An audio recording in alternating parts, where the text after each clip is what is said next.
പിതാവിൻ്റെയും പുത്രൻ്റെയും പരിശുദ്ധാരൂപിയുടെയും നാമത്തിൽ ആമേൻ. വീണ്ടും വചനവുമായി വരാൻ സാധിക്കുന്നതിന് കർത്താവിന് നന്ദി പറയുന്നു. ഇന്ന് വിചിന്തനം ചെയ്യുന്ന വചനഭാഗം, ക്രിസ്തു എപ്പോഴൊക്കെയാണ് പ്രാർത്ഥിച്ചത് എന്നാണ് ഇന്നത്തെ ചിന്താ വിഷയം. അപ്പോൾ ഒന്നാമത്തെ വചനം വിശുദ്ധ ലൂക്ക എഴുതിയ സുവിശേഷം 3-ാം അധ്യായം 21-ാം വാക്യം മുതൽ യേശുവിൻ്റെ ജ്ഞാനസ്നാനം. ജനം സ്നാനം സ്വീകരിച്ചു കൊണ്ടിരിക്കുമ്പോൾ യേശുവും വന്ന് സ്നാനമേറ്റു. സ്നാനമേറ്റ ഉടനെ അവൻ പ്രാർത്ഥിച്ചു കൊണ്ടിരിക്കുമ്പോൾ സ്വർഗം തുറക്കപ്പെട്ടു.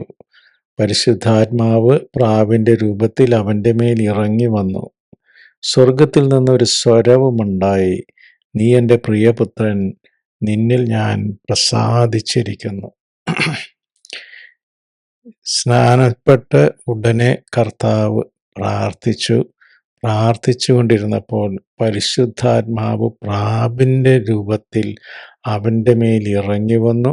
സ്വർഗത്തിൽ നിന്നൊരു സ്വരവുമുണ്ടായി, നീ എൻ്റെ പ്രിയപുത്രൻ, നിന്നിൽ ഞാൻ പ്രസാദിച്ചിരിക്കുന്നു. വീണ്ടും ലൂക്കായുടെ സുവിശേഷം 5-ാം അധ്യായം 16-ാം വാക്യം. അപ്പോൾ ആ കുഷ്ഠരോഗിയെ സുഖപ്പെടുത്തിയതിന് ശേഷം അവനാകട്ടെ വിജന പ്രദേശങ്ങളിലേക്ക് പിൻവാങ്ങി അവിടെ പ്രാർത്ഥിച്ചു കൊണ്ടിരുന്നു. ആദ്യം പരിശുദ്ധാരൂപിയാൽ സ്നാനപ്പെട്ട ഉടനെ പ്രാർത്ഥിച്ചു. പിന്നെ അവിടെ 40 രാവും 40 പകലും ഉപവസിച്ചു, സാത്താനാൽ പരീക്ഷിക്കപ്പെട്ടു. അത് കഴിഞ്ഞ് കുഷ്ഠരോഗിയെ സുഖപ്പെടുത്തി. അതിനുശേഷം ഉടനെ പ്രാർത്ഥിക്കുകയാണ്. അവിടെ പിൻവാങ്ങി അവിടെ പ്രാർത്ഥിച്ചു കൊണ്ടിരുന്നു. വീണ്ടും ലൂക്ക എഴുതിയ സുവിശേഷം 6-ാം അധ്യായം 12-ാം വാക്യം. അപ്പസ്തോലന്മാരെ തിരഞ്ഞെടുക്കുന്നതിന് മുമ്പ് പ്രാർത്ഥിക്കുന്നു. ആ ദിവസങ്ങളിൽ അവൻ പ്രാർത്ഥിക്കാനായി ഒരു മലയിലേക്ക് പോയി. അവിടെ ദൈവത്തോട് പ്രാർത്ഥിച്ചുകൊണ്ട് രാത്രി മുഴുവൻ ചെലവഴിച്ചു. പ്രഭാതമായപ്പോൾ അവൻ ശിഷ്യന്മാരെ അടുത്ത് വിളിച്ച് അവരിൽ നിന്ന് 12 പേരെ തിരഞ്ഞെടുത്ത് അവർക്ക് അപ്പസ്തോലന്മാർ എന്ന് പേര് നൽകി. വീണ്ടും മത്തായിയുടെ സുവിശേഷം 14-ാം അധ്യായം 22-ാം വാക്യം. വെള്ളത്തിനു മീതെ നടക്കുന്നു. ഇത് 5 അപ്പം 5000 പേർക്ക് വിളമ്പിക്കൊടുത്തതിന് ശേഷം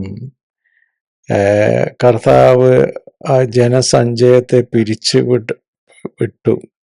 എന്നിട്ട് ശിഷ്യന്മാരെ വള്ളത്തിൽ കയറ്റി അക്കരയ്ക്ക് അയക്കുകയാണ്. അപ്പോൾ ജനസഞ്ചയത്തെ പിരിച്ചു വിടുമ്പോഴേക്കും തനിക്ക് മുമ്പേ വഞ്ചിയിൽ കയറി മറുകരയ്ക്ക് പോകാൻ യേശു ശിഷ്യന്മാരെ നിർബന്ധിച്ചു. അവൻ ജനക്കൂട്ടത്തെ പിരിച്ചുവിട്ടതിന് ശേഷം ഏകാന്തതയിൽ പ്രാർത്ഥിക്കാൻ മലയിലേക്ക് കയറി. രാത്രിയായപ്പോഴും അവൻ അവിടെ തനിച്ച് ആയിരുന്നു. വീണ്ടും മാർക്കോസ് എഴുതിയ സുവിശേഷം 14-ാം അധ്യായം 32-ാം വാക്യം. ഗത്സമനിയിൽ പ്രാർത്ഥിക്കുന്നു. അവൻ ഗത്സമനി എന്ന് വിളിക്കപ്പെടുന്ന സ്ഥലത്തെത്തി. അവൻ ശിഷ്യന്മാരോട് പറഞ്ഞു, ഞാൻ പ്രാർത്ഥിക്കുമ്പോൾ നിങ്ങൾ ഇവിടെ ഇരിക്കുവിൻ. അവൻ പത്രോസിനെയും യാക്കോബിനെയും യോഹന്നാനെയും കൂടെ കൊണ്ടുപോയി പര്യാകുലനാകാനും അസ്വസ്ഥനാകാനും തുടങ്ങി. അവൻ അവരോട് പറഞ്ഞു, എൻ്റെ ആത്മാവ് മരണത്തോളം ദുഃഖിതമായിരിക്കുന്നു. നിങ്ങളിവിടെ ഉണർന്നിരിക്കുവിൻ. അവൻ അല്പദൂരം മുന്നോട്ട് ചെന്ന് നിലത്ത് വീണ് സാധ്യമെങ്കിൽ ആ മണിക്കൂർ തന്നെ കടന്നു പോകട്ടെ എന്ന് പ്രാർത്ഥിച്ചു. അവൻ പറഞ്ഞു, അബ്ബാ പിതാവേ, എല്ലാം അങ്ങേക്ക് സാധ്യമാണ്. ഈ പാനപാത്രം എന്നിൽ നിന്ന് മാറ്റിത്തരണമേ. എന്നാൽ എൻ്റെ ഹിതമല്ല, അങ്ങയുടെ ഹിതം മാത്രം. അനന്തരം അവൻ വന്ന് അവർ ഉറങ്ങുന്നത് കണ്ട് പത്രോസിനോട് ചോദിച്ചു, ശിമയോനെ, നീ ഉറങ്ങുന്നുവോ? 1 മണിക്കൂർ ഉണർന്നിരിക്കാൻ നിനക്ക് കഴിഞ്ഞില്ലേ? പ്രലോഭനത്തിൽ അകപ്പെടാതിരിക്കാൻ ഉണർന്നിരുന്ന് പ്രാർത്ഥിക്കുവിൻ. ആത്മാവ് സന്നദ്ധമെങ്കിലും ശരീരം ബലഹീനമാണ്. അപ്പൊ ക്രിസ്തു പരിശുദ്ധാത്മാവിനാൽ നിറഞ്ഞ് ആനന്ദാവസ്ഥയിലിരിക്കുമ്പോൾ പ്രാർത്ഥിച്ചു. അത്ഭുത പ്രവൃത്തികൾ നടത്തുന്നതിന് മുമ്പ് പ്രാർത്ഥിച്ചു. അത്ഭുത പ്രവൃത്തികൾ നടത്തിയതിന് ശേഷം പ്രാർത്ഥിച്ചു. ഭയങ്കര ദുഃഖത്തിലിരിക്കുന്ന സമയത്ത്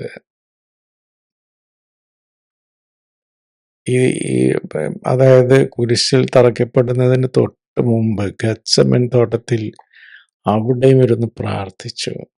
അത് കഴിഞ്ഞ് ശിഷ്യന്മാരോട് പറയുകയാണ്, നിങ്ങൾക്ക് 1 മണിക്കൂറെങ്കിലും ഉണർന്നിരുന്ന് പ്രാർത്ഥിക്കുവാൻ കഴിയുകയില്ലേ?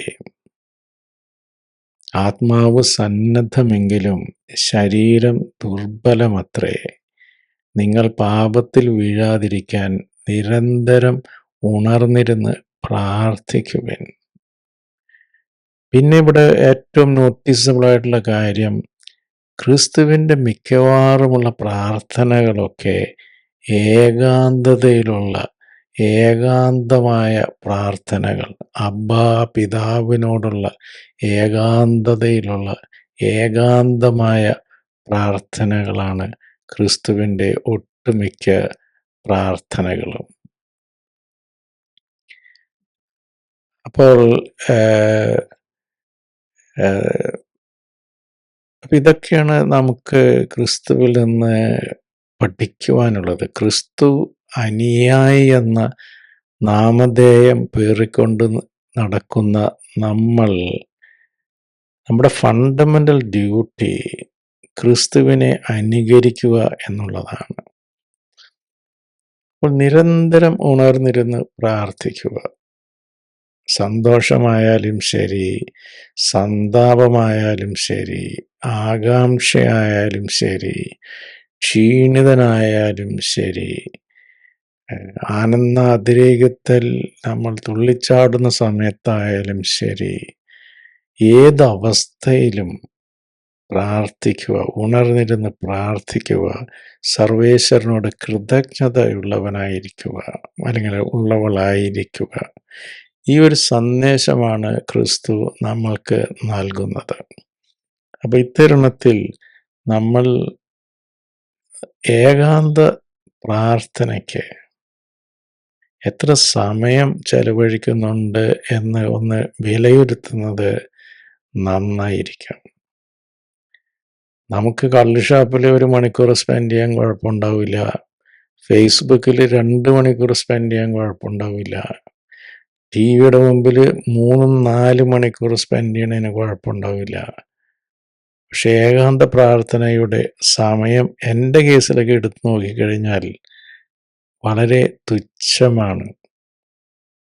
ഈ ഓൺലൈൻ മീഡിയയിലൊക്കെ സ്പെൻഡ് ചെയ്യുന്നതിൻ്റെയൊക്കെ വെച്ച് നോക്കുമ്പോൾ വളരെ വളരെ തുച്ഛമാണ്. അപ്പം അത് ഒരുവിധം എല്ലാവരുടെ കാര്യത്തിലും ഇതൊക്കെ തന്നെ ആയിരിക്കും സ്ഥിതി എന്ന് എനിക്ക് തോന്നുന്നു. അപ്പോൾ നമുക്ക് കൂടുതൽ ജാഗ്രതയോടെ നിരന്തരം അബ്ബാ പിതാവിനോട് അടച്ചിട്ട മുറികളിൽ നമുക്ക് ഏകാന്തതയിൽ ഇരുന്നു കൊണ്ട് നമുക്ക് കർത്താവിനെ ധ്യാനിക്കുകയും കർത്താവുമായി സംസാരിക്കുകയും കർത്താവിന് നമ്മോട് പറയുവാനുള്ളതൊക്കെ കേൾക്കുകയും ചെയ്യാം. ഇതിന് ടോപ്പ് പ്രയോറിറ്റി കൊടുക്കാം. ഇതിന് ടോപ്പ് പ്രയോറിറ്റി കൊടുത്തില്ലെങ്കിലുള്ള കുഴപ്പം, 1-ാം പ്രമാണത്തെ നമ്മൾ തള്ളിപ്പറയുകയാണ്. നമ്മൾ അറിയാതെ തന്നെ തള്ളിപ്പറയുകയാണ്. ഞാനല്ലാതെ മറ്റൊരു ദൈവം നിനക്ക് ഉണ്ടാകരുത്. നീ വേറെ ഒരു കാര്യത്തിനും എന്നേക്കാൾ കൂടുതൽ പ്രയോറിറ്റി കൊടുക്കരുത്. അപ്പോൾ നമുക്ക് ബാക്കിയുള്ള അനാവശ്യമായ കാര്യങ്ങളിലൊക്കെ സമയം വെട്ടിച്ചുരുക്കി അനുദിനം കുറച്ച് സമയം കർത്താവ് ഒരു ഏകാന്ത പ്രാർത്ഥനയിൽ മുഴുകി ഇടയ്ക്കൊക്കെ ആത്മശോധന ചെയ്യുകയും തെറ്റുകൾ ഏറ്റുപറയുകയും നന്മകൾക്ക് നന്ദി പറയുകയും കർത്താവിനെ സ്തുതിക്കുകയും കുറച്ച് സമയം ഒന്നും മിണ്ടാതെ ധ്യാനമഗ്നനായിരിക്കുകയും ഒക്കെ ചെയ്യാം. ഇപ്രകാരം ചെയ്യുക വഴി നമ്മൾ പരിശുദ്ധാരൂപിയുടെ പ്രസൻസ് നമുക്ക് അനുഭവിക്കാൻ സാധിക്കും. എന്തെന്നില്ലാത്ത സമാധാനവും സന്തോഷവും നമുക്ക് അനുഭവിക്കാൻ സാധിക്കും. ക്രിസ്തുവിൻ്റെ ആ പ്രസൻസ് നമ്മൾക്ക് അനുഭവിക്കാൻ സാധിക്കും. ക്രിസ്തുവിൻ്റെ പരിശുദ്ധാരൂപിയുടെ ആ ഒരു പ്രസൻസ് അനുഭവിച്ച് പരിശുദ്ധാരൂപിയുടെ ഒരു കമാൻഡൊക്കെ, ആ തോന്നൽപ്പിക്കലുകളൊക്കെ അനുസരിച്ച് ജീവിതം മുന്നോട്ട് പോകുമ്പോഴാണ് നമുക്ക് യഥാർത്ഥ ക്രിസ്തീയ ചൈതന്യം നമുക്ക് ലഭ്യമാവുക. അതുവരേക്കും നമ്മൾ വെറുതെ ഈ ആചാരങ്ങളും അനുഷ്ഠാനങ്ങളുമായി വെറുതെ മുന്നോട്ട് പോയിക്കൊണ്ടിരിക്കും. ഈ ഒരു തിരിച്ചറിവിലേക്ക് ആത്മാർത്ഥമായി ക്രിസ്തുവിനെ സ്നേഹിക്കാനും ക്രിസ്തുവിനെ ആശ്രയിക്കാനും ക്രിസ്തുവിനൊരു പിതാവായി സ്വീകരിക്കാനും ക്രിസ്തുവിനോട് സംസാരിക്കാനും ക്രിസ്തു പറയുന്നത് കേൾക്കുവാനും ഒക്കെയുള്ള ഒരു കൃപയ്ക്കായി നമുക്ക് സർവേശ്വരനോട് പ്രാർത്ഥിക്കാം. ദൈവം നമ്മെ എല്ലാവരെയും സമൃദ്ധമായി അനുഗ്രഹിക്കട്ടെ. God bless. നിങ്ങളും എനിക്ക് വേണ്ടി പ്രത്യേകം പ്രാർത്ഥിക്കുമല്ലോ. ആമേൻ.